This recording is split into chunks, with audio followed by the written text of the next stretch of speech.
स्वागत है आप सभी का संवेग आईएएस के प्लेटफॉर्म पर। आज सक्सेस टॉक में हमारे साथ जुड़े हैं अनिल सिंह रावत जी। हाल ही में आए हुए उत्तराखंड पीसीएस 2021 में अनिल सिंह रावत जी ने रैंक 5 के साथ डिप्टी कलेक्टर के पद पर चयनित हुए हैं। पहले तो अनिल सिंह रावत जी बहुत बहुत बधाई आपको। थैंक यू सो मच जी। अनिल सिंह रावत जी संवेग आईएएस के ऑफलाइन ओरिएंटेशन प्रोग्राम तथा मॉक इंटरव्यू के स्टूडेंट रहे हैं। स्वभाव से बेहद ही विनम्र तथा स्वयं की मेहनत से शानदार सफलता हासिल प्राप्त करने के बाद अनिल सिंह रावत जी आज डिप्टी कलेक्टर के पद पर चयनित हैं। अनिल जी, सबसे पहले मैं ये जानना चाहूँगा कि जैसे ही आपको पता चला कि उत्तराखंड की इतने प्रतिष्ठित सेवा में आपका चयन हुआ है, तो उस समय आपको कैसा महसूस हुआ तथा खासकर डिप्टी कलेक्टर के पद पर चयनित होने वो उस बारे में बताइए कि कैसा आप उस समय महसूस कर रहे थे। तो जब सबसे पहले तो धन्यवाद संवेग आईएएस का। मैंने संवेग आईएएस से इंटरव्यू गाइडेंस प्रोग्राम का ओरिएंटेशन क्लास का मैं स्टूडेंट रहा हूँ। तो मैं संवेग सर का आभारी हूँ कि उन्होंने मुझे एडमिशन दिया और मुझे अपनी गाइडेंस दी। फिर आपके सवाल पे आते हैं, जब 28 तारीख को ये रिज़ल्ट आया तो उसके बाद जब मैंने रिज़ल्ट देखा तो एक इमोशनल मोमेंट था, क्योंकि मेरे को अपने 5 वर्षों का संघर्ष को जब मुकाम हासिल होता है तो आदमी गदगद हो जाता है, रोने लगता है। मेरे आंसू टपकने लगे और मैं इतना इमोशनल हो गया कि मैं अपनी मम्मी पापा के पाँव में जाके लेट गया थोड़ी देर के लिए। फिर मैंने उसको एसिमुलेट करना, जो वो फीलिंग है उसको पचा पाना बड़ा मुश्किल है। तो जब मैंने उसको फिर से दोबारा 3-4 बार जब PDF देखा, अपना नाम उसमें देखा, फिर मेरे को लगा कि नहीं मैं ही हूँ। फिर जब फ़ोन आने शुरू हुए तो फिर विश्वास बनने लगा कि नहीं, मेरा ही सिलेक्शन डिप्टी कलेक्टर पे हुआ है और मेरे को बड़ा अच्छा लगा। ये सब गुरुजनों का आशीर्वाद है, माता पिता का आशीर्वाद है, ईश्वर का आशीर्वाद है कि मुझे जो रैंक मिला है वो रैंक 5 मिला है। हालांकि मैं एक्सपेक्ट केवल लिस्ट में नाम करता था, लेकिन रैंक 5 जो है बहुत सारी चीज़ों का एक्युमुलेशन होता है और मैं बड़ा अच्छा महसूस कर रहा था। जी अनिल जी, सक्सेस टॉक को शुरू करते हैं और सबसे पहले मैं ये जानना चाहूँगा कि सिविल सेना में आने का आपका रुझान या आपका मन कैसे बना। जी, तो सिविल सेवाओं में आने का जो मेन मेरे दिमाग में जो बीज डाला गया, जब मैं जवाहर नवोदय विद्यालय पोखाल में पढ़ता था तो श्री राजेश कुमार हमें सामाजिक विज्ञान पढ़ाया करते थे। उस टाइम पे खुद सिविल सर्विसेज के इंटरव्यूज़ दे रहे थे। तो उन्होंने मुझे बताया कि सिविल सर्विसेज होती क्या है, इंट्रोड्यूस करवाया सबसे पहले। फिर उन्होंने मेरी लेखन शैली से देखा कि आप उत्तर अच्छा लिखते हैं, लेकिन अगर आप अपने उत्तरों में ऐसा परिवर्तन करेंगे तो आपकी शैली और बेहतर होती चली जाएगी और आपके उत्तर लिखने के तरीके और जो सामाजिक विज्ञान का जो ज्ञान है आपको, आप समझने की कोशिश करते हो, अवधारणाएं बनाते हो और लिखते हो उसके बावजूद, तो एक सिविल सर्वेंट में भी यही सब कुछ पाया जाता है। और तो आप अगर कोशिश करोगे तो आप एक सिविल सर्वेंट बन सकते हो। तो प्राथमिक रूप से बीज ऐसे डाला गया।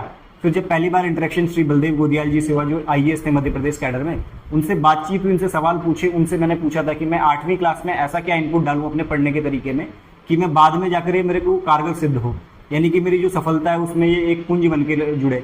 तो उन्होंने मेरे को बताया कि आपकी NCERTs को पढ़ना सही से शुरू कीजिए, यानी कि जो आप अभी पढ़ रहे हैं उसको अच्छे से पढ़ना शुरू कीजिए। उसको पढ़ना मतलब बाँचना मात्र नहीं है, रट लेना मात्र नहीं है, उसको समझना है। तो मैंने फिर उसको पढ़ना, उस बात को बहुत सीरियसली लिया और अपनी NCERT, जब तक मैंने सामाजिक विज्ञान पढ़ा 9th क्लास 10th क्लास तक, बहुत सीरियसली पढ़ा। और एक दिमाग में मैंने सपना बना लिया था, यानी कि उससे पहले मेरा लक्ष्य नहीं था, फिर लक्ष्य निर्धारित हो गया कि मुझे सिविल सर्विसेज में जाना है। जी, तो अनिल जी, जैसा हम सब जानते हैं कि राज्य सिविल सेवा 3 चरणीय एक परीक्षा है जी, जिसमें प्रिलिमिनरी, मेंस तथा इंटरव्यू प्रोग्राम होता है। तो मैं आपसे सिलसिलेवार तरीके से जानना चाहूँगा कि सबसे पहले प्रिलिमिनरी जो स्टेज है, इसकी तैयारी आपने कैसे करी, कैसे अपनी स्ट्रैटेजी इसके लिए बनाई। जी, तो मैं सबसे पहले बताना चाहता हूँ कि तैयारी मैंने जब शुरुआत की थी तब मुझे इतना आइडिया नहीं था, लेकिन जब मैं धीरे धीरे तैयारी में आया और मैंने बुक्स को पढ़ना शुरू किया तो मैंने एक चीज़ को समझा कि तैयारी हमेशा इंटीग्रेटेड होती है, संयुक्त रूप से चलती है, जिसमें आपका प्रीलिम्स, मेंस और इंटरव्यू साथ में चलता है। अब आपको पढ़ने का तरीका जो है एक ही बार में तीनों चीज़ों को साथ में लेके चलना है। यानी कि जब आप किताब पढ़ेंगे तो फैक्ट्स को अगर आप याद कर रहे हैं, उनको अगर MCQs के थ्रू सॉल्व कर रहे हैं, तो यानी कि आपके प्रीलिम्स की तैयारी होती है। उसी अवधारणा को अगर आप उत्तर लेखन के माध्यम से, आंसर राइटिंग के माध्यम से फॉर्मेटिंग कर दे रहे हैं तो आपका मेंस तैयार हो गया है। साथ में अपने अपने दोस्त को डिलीवर कर रहे हैं, उससे बातचीत करने के साथ में उस पर अगर डिस्कस कर पा रहे हैं तो वही आपका इंटरव्यू है। तो इस तरह से इंटीग्रेटेड तैयारी में मैं मानता हूँ बुक लिस्ट वही रहती है, सब कुछ रिसोर्सेज वही हैं, तो आपको क्यों अलग अलग करना है। तीनों जो स्टेजेस हैं आप साथ में लेके चलिए तो अंतिम रूप से आपको कॉन्फिडेंस भी आएगा। यानी कि प्रीलिम्स क्लियर करने के बाद आपको ये कॉन्फिडेंस रहेगा कि आपने मेंस भी तैयार किया है, मेंस क्लियर करने के बाद आपको कॉन्फिडेंस रहेगा कि आपका इंटरव्यू भी तैयार है, किसी तरह आपको बोलना आता है, आप अपनी बातें रख पाते हो, आपको अवधारणात्मक जो समझ है वो अच्छी है, कंसेप्चुअल क्लैरिटी अच्छी है। तो इस तरह से इंटीग्रेटेड तैयारी करेंगे तो अंततः आपको फायदेमंद सिद्ध होगी। जी।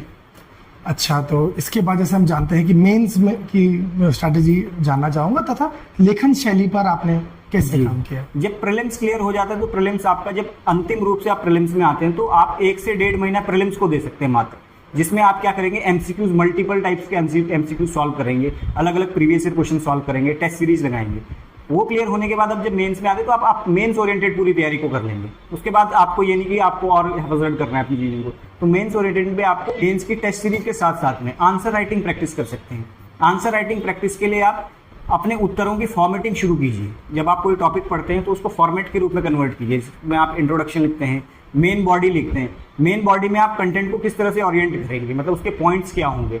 कोई भी सवाल हो सकता है, उसके पॉइंट्स होते हैं, एक प्रोज होते हैं, कॉन्स होते हैं, सुझाव होते हैं, उसके साथ में वे फॉरवर्ड लिखेंगे और अंतिम रूप से आप कंक्लूजन लिखते हैं।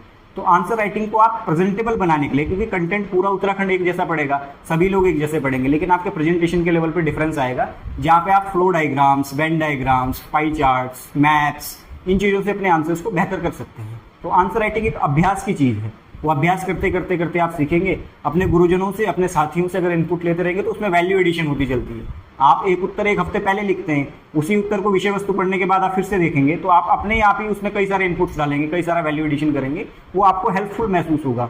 उसके बाद अपना, जब अपने आप से क्रिटिक अपने आप का बनता है तो बहुत ज़्यादा हम गलतियाँ निकालना शुरू करते हैं। अगर दोस्त को दे देंगे तो 10 गलतियाँ और निकालेगा, तो वही इनपुट्स आपके धीरे धीरे वैल्यू एडिशन बनना शुरू होते हैं। इस तरह से आप मेंस में आंसर राइटिंग में एक्सेल कर सकते हैं। जी। तो जैसे हम जानते हैं कि मेंस की परीक्षा पास करने के बाद इंटरव्यू की स्टेज आती है, और जनरली देखा गया है कि जितने भी एस्पिरेंट्स हैं वो प्री और मेंस की तैयारी कर लेते हैं, बट इंटरव्यू एक ऐसा एस्पेक्ट है जिसको जनरली हम इग्नोर करते हैं।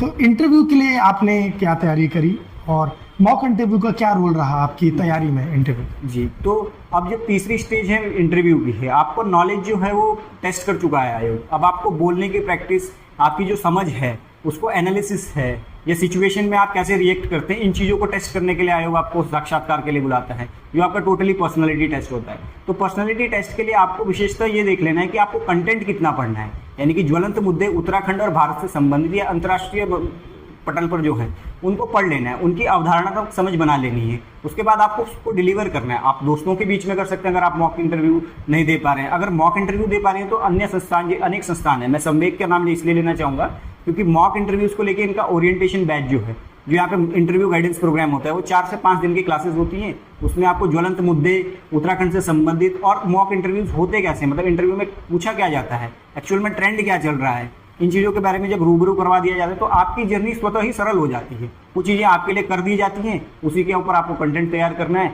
2-4 मॉक इंटरव्यूज दे दे तो आपको बोलने का कॉन्फिडेंस आ जाता है। किसी के सामने जब 4 लोग बैठे होते हैं तो पैनल के सामने आप बोलना सीखेंगे, तो उसके बाद आपके हाथ के एक्सप्रेशन, आपका जो पोजीशन है, पोस्चर पॉइज हो जाता है, आपको एक्सप्रेशन कैसे देने हैं, स्माइल करना है, इन चीज़ों के ऊपर काम करना है। ये इन चीज़ों के ऊपर काम करने के लिए आप 1-1.5 महीना बहुत होता है रिजल्ट के बाद, और ये बिल्कुल काम किया जा सकता है, क्योंकि मैंने भी ऐसे ही काम किया है। हालांकि मैं बोलता पहले से था, लेकिन बोलने का तरीका इंटरव्यू में अलग होता है, तो आपको इसके ऊपर ध्यान देना है। सबकी हेल्प लेके चलेंगे, मॉक इंटरव्यूज दे सकते हैं, अपने दोस्तों के बीच में वार्तालाप कर सकते हैं, लेकिन बोल के ही इंटरव्यूज को क्रैक किया जा सकता है। आपकी जो सोच है उस सोच को आपको शब्दों में बयां करना होता है। तो मॉक इंटरव्यूज़ की तैयारी और इसके साथ में इंटरव्यू जो मेन इंटरव्यू होता है, मॉक इंटरव्यूज़ को इतना सीरियसली लेने की जरूरत नहीं। कई बार मॉक इंटरव्यूज डिमोटिवेटिंग भी हो जाते हैं, डिप्रेसिंग भी हो जाते हैं। यहाँ पे यूपीपीएससी का अगर मैं बात करूँ तो यूपीपीएससी का इंटरव्यू बहुत ही सहज होता है। वो लोग बहुत सहजता से आपसे बात करेंगे, बहुत कंफर्टेबल आपको करेंगे, और उनके लिए आप तैयार होकर जाइए कि मॉक इंटरव्यू हार्डेस्ट है और वहाँ पे बहुत सरल आपके साथ होने वाला है। वो बहुत प्यार से आपसे बात करने वाले हैं, तो उसके लिए मैं आपको शुभकामनाएं दूंगा, और मैं चाहूँगा कि आप लोग भी जल्द से जल्द सेलेक्ट हो जाए। जी अनिल जी, जैसे हम जानते हैं कि सिविल सेवा 3 चरण में होने के कारण काफ़ी लंबा समय इसकी तैयारी में जाता है, तो इस तैयारी के दौरान थोड़ा नेगेटिविटी आना, अप्स एंड डाउन्स आना, ये सब एक लाजमी बात है। तो आपने इन सब चीज़ों को या नेगेटिव उसको कैसे मतलब बाईपास किया था, कैसे आपने इस चीज़ को टैकल किया? जी, तो खासकर सिविल सेवाओं की तैयारी और उत्तराखंड स्पेसिफिक अगर हम बोलें तो यहाँ से 3 से 4 वर्ष लग जाते हैं प्रोसेस को पूरा होने में। तो आपको धैर्य बनाए रखना है, वो धैर्य आपके अंदर होता है। आप उसको कैसे बनाए रखेंगे? 4 लोग 4 बातें करेंगे, उनसे आपको बिल्कुल बाईपास करना है किसी भी तरह। आप किताबें पढ़िए, अपने आप को मोटिवेटेड रखने के लिए अच्छी किताबें हैं मार्केट में, उनको पढ़िए, अच्छे लोगों को सुनिए, अच्छी संगत में रहिए। एक चीज़ मैं बार बार बोलता हूँ कि अगर आप अकेले में अकेलापन महसूस करते हैं तो यानी कि आप गलत संगत में। तो अपने साथ बात कीजिए, इंट्रोस्पेक्ट कीजिए। अगर आप दिन ब दिन बेहतर इंसान बनते जा रहे हैं, ग्रो कर रहे हैं, फिर आपकी तैयारी बेहतर हो रही है, तो आप डिमोटिवेट कभी होंगे नहीं।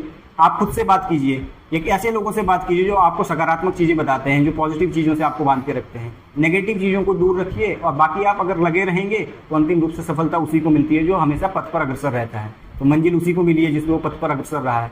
तो मैं यही कहना चाहूँगा कि धैर्य के साथ साथ आपको मेहनत भी करनी है, और मेहनत इस तरह से करनी है कि अंतिम रूप से जब आपको मौका मिलेगा तो आप उसको क्रैक कर ही लेंगे, उसको प्राप्त कर ही लेंगे। जी अनिल जी, मैं जानना चाहूँगा कि कुछ एक दो ऐसी खास बातें जो आपको लगता है कि इस परीक्षा को क्रैक करने के लिए बहुत ज़रूरी है, एक एस्पिरेंट के अंदर वो जो कुछ एक दो क्वालिटीज़ जो आपको लगता है बहुत ज़रूरी है, वो प्लीज श्रोताओं के साथ शेयर कीजिए। सबसे पहले तो मैं कहूँगा कि जब हम प्रिपरेशन शुरू करते हैं तो हमको पढ़ने की आदत होनी चाहिए, क्योंकि सिविल सर्विसेज की तैयारी में पढ़ना बहुत पड़ेगा।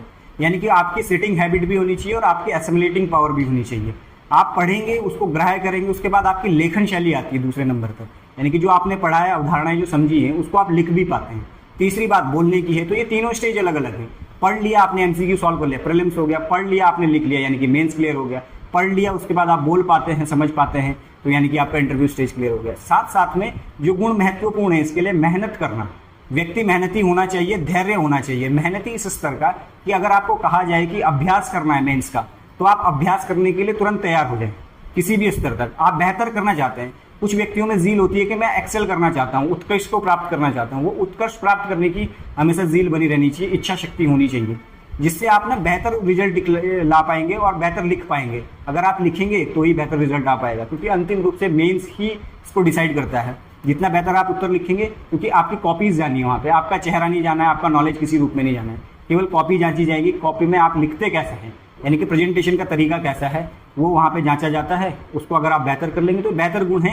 एक सिविल सर्वेंट में ये होना भी जरूरी है कि आप बहुत सारी चीज़ों को बहुत लिमिटेड शब्दों में कैसे लिखते हैं। अगर ये आपके अंदर क्वालिटी है, ये आंसर राइटिंग में टेस्ट कर ली जाती है, और यही क्वालिटीज़ जो हैं मैं मानता हूँ कि मेन है सिविल सर्विसेज के लिए। जी अनिल जी, जैसे हम जानते हैं कि आजकल संचार क्रांति है, इंटरनेट और सोशल मीडिया काफ़ी इम्पोर्टेंट रोल प्ले करते हैं, तो इस सोशल मीडिया से आप कितना डिस्ट्रैक्ट हुए, या सोशल मीडिया और पढ़ाई में कैसे आप बैलेंस बनाते थे? इसके बीच में संतुलन बनाना बहुत जरूरी है, क्योंकि मैं खुद सोशल मीडिया यूज करता हूँ, मैं इंस्टाग्राम यूज करता हूँ। इंस्टाग्राम मैंने कॉन्टिन्यूस यूज किया पूरी जर्नी में, लेकिन इंस्टाग्राम को यूज कितना करना है और इंस्टाग्राम पे किन पेजेस को फॉलो करना है, कौन सी रील्स आपको देखनी है। एंटरटेनमेंट के लिए आप आधा घंटा, मतलब अगर देखते हैं कि मेरा रिटेंशन स्पैन 55 मिनट का है, तो 55 मिनट के बाद अगर आप 5 मिनट रील्स देखते हैं और वो आपको रिफ्रेशमेंट फील करवाता है, तो आप बिल्कुल देखिए। साथ में आप इंस्टाग्राम पे ऐसे पेजेस को फॉलो कर सकते हैं जिसमें कोई जो इन्फॉर्मेटिव पेजेस होते हैं, अगर आप स्क्रॉल करते करते उन पेजेस के थ्रू जाएंगे तो आपको बिल्कुल उसमें ठहर के कभी ना कभी तो मन करेगा कि मैं इसको पढ़ ही लूँ। इस बीच में इंस्टाग्राम के साथ में आप यूटिलाइजेशन कर रहे हैं नॉलेज का, तो उसका बैलेंस बनाना पड़ेगा कि आप कितना और कब इस्तेमाल करना चाहते हैं। अगर सोशल मीडिया पे ज़्यादा वक्त बिताएंगे, यानी कि स्क्रीन टाइम ज़्यादा होगा आपका, तो यानी कि पढ़ने का टाइम कम होगा, फिर ये चीज़ें डिस्ट्रैक्शन भी बन जाती हैं। अगर आप संतुलन साधना जानते हैं तो मैं बिल्कुल कहूँगा कि सोशल मीडिया यूज़ कीजिए रिफ्रेशमेंट के लिए, रिक्रिएशन के लिए। जी तो जैसा हम जानते हैं कि उत्तराखंड पीसीएस 2024 की मेंस की परीक्षा नवंबर में प्रस्तावित है, और क्योंकि इस बार थोड़ा फॉर्मेट आपकी पिछली वाली परीक्षा से बदल गया है, जी। तो जो न्यू कमर या जो बच्चे इस बार मेंस लिख रहे हैं, खासकर उत्तराखंड पेपर 5 और 6 ऐड होने से इस बार परीक्षा में प्रणाली में थोड़ा बदलाव आ गया है, तो कुछ टिप्स या कुछ एडवाइस आप उन बच्चों को देना चाहेंगे जो मेंस इस बार लिख रहे हैं? इस बार जो उत्तराखंड पीसीएस का पेपर है वो यूपी के जैसे हो गया पैटर्न, तो इस बार जो है जीएस के 4 पेपर हो गए जो यूपीएससी के पैटर्न के जैसे हैं।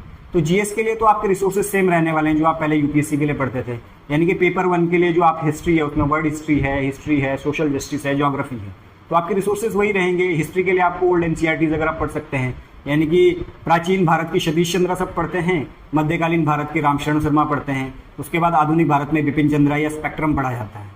वैसे ही ज्योग्राफी में आप 6 से 12 तक की एनसीईआरटीज पढ़ते हैं। सोशल जस्टिस के लिए आप कोई भी additional material, value addition material ले सकते हैं, जैसे विजन का भी अच्छा मटेरियल है, टेस्टेड मटेरियल है।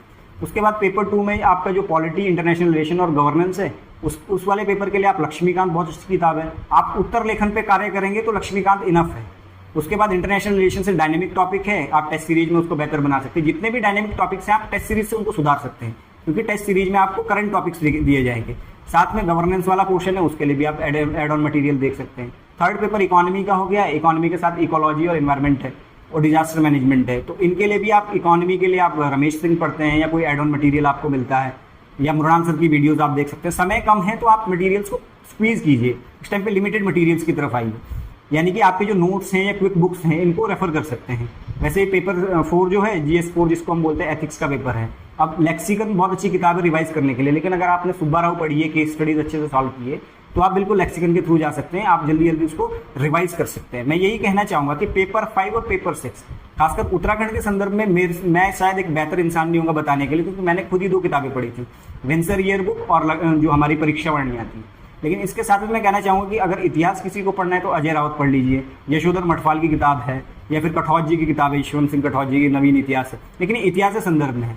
इसके साथ में अगर कहा जाए तो उत्तराखंड ओपन बुक की भी किताबें हैं जो उत्तराखंड के संदर्भ में लिखी जाती हैं, भूगोल, इकोनॉमी, इन चीज़ों को लेकर, तो उनको पढ़ सकते हैं, उनको रेफर कर सकते हैं। लेकिन अंतिम रूप से यही कहना चाहूँगा कि लिमिटेड रिसोर्सेज रखिए, मल्टीपल रिवीजन कीजिए, यानी कि रिसोर्सेज लिमिटेड होने चाहिए, मल्टीपल रिवीजन होने चाहिए। अंतिम रूप से आप लिखने का प्रयास कीजिए।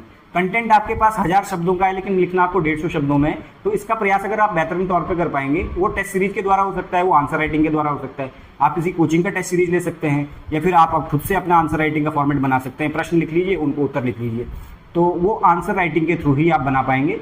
तो मैं यही कहना चाहूँगा कि जो अभी मेंस लिख रहे हैं वो लिखने के ऊपर ज़्यादा फोकस रखिए, पढ़िए, उनके नोट्स मत बनाइए, नोट्स के रूप में आप फॉर्मेटिंग कर लीजिए क्वेश्चंस के रूप में, वही नोट्स आपके हैं, जो क्वेश्चंस आपने लिखे हैं वही अंतिम रूप से आपके नोट्स हैं, क्योंकि फॉर्मेट के रूप में आपका क्वेश्चन का पूरा फॉर्मेट है, इंट्रोडक्शन भी है, बॉडी भी है, उसमें फॉर्मेट भी है और कंक्लूजन भी है। तो ये आपको वहाँ पे फॉर्मेटिंग करने के लिए आसान बना देगा, क्योंकि आपका माइंड जो है एक फॉर्मेट में ढला हुआ है, उस फॉर्मेट में कोई भी क्वेश्चन किसी भी तरह का आ जाएगा, आपकी रीच से बाहर का तो हो नहीं सकता, क्योंकि विषय वस्तु ये इतनी सारी पढ़ लेते हैं। यूपीपीएससी का एस्पिरेंट जो होता है काफ़ी सीरियस होता है पढ़ने को लेकर, उसको कंटेंट सब कुछ आता है, लेकिन लिखने की दिक्कत होती है।